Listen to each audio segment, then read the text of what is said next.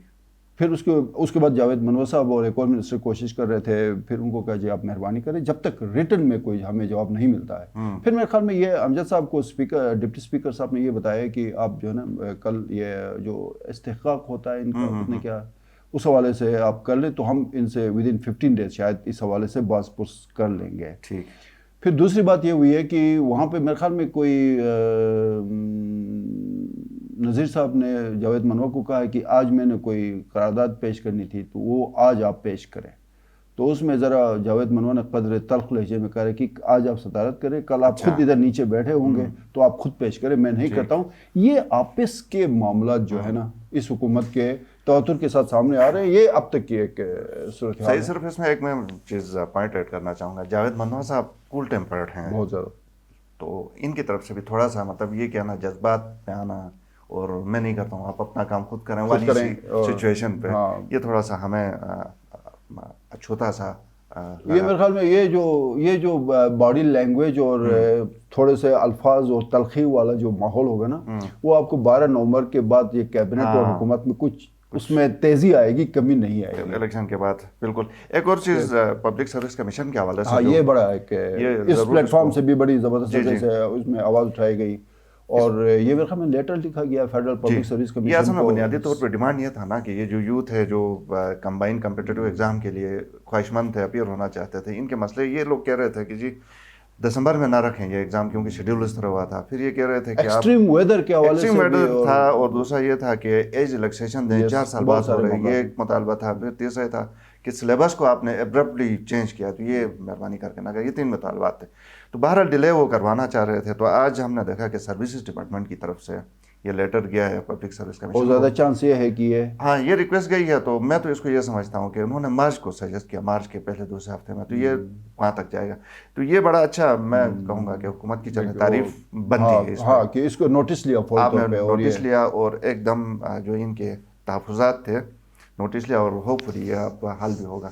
تو یہ اچھی ڈیولپمنٹ ہے، اچھی کوشش ہے. چلے پھر مزید اگر کوئی ڈیولپمنٹس ہوگی تو پھر اگلے کسی پروگرام میں اس سے بات کریں گے. ناظرین پروگرام آپ نے دیکھا، عوامی ایشوز پہ ہم اس حوالے سے بات کرتے رہیں گے، لیکن حکومت سے ہماری گزارش ہوگی کہ وہ بجلی کی لوڈ شیڈنگ، پانی کی فراہمی، ٹریفک کے مسائل، تجاوزات، ناقص اشیاء کی فراہمی کے حوالے سے جو ان کو مکمل اختیار حاصل ہے اس حوالے سے مہربانی کرے تاکہ گلگت بلتستان کے عوام کو ریلیف مل سکے. باقی وہ میگا پروجیکٹس کا مسئلہ چلتا رہے گا جس میں حکومت کو بڑی زبردست کامیابیاں ملی ہیں. اگلے کسی پروگرام میں آپ کے خدمت میں پھر حاضر ہوں گے، تب تک کے لیے اجازت دیجیے. اللہ حافظ.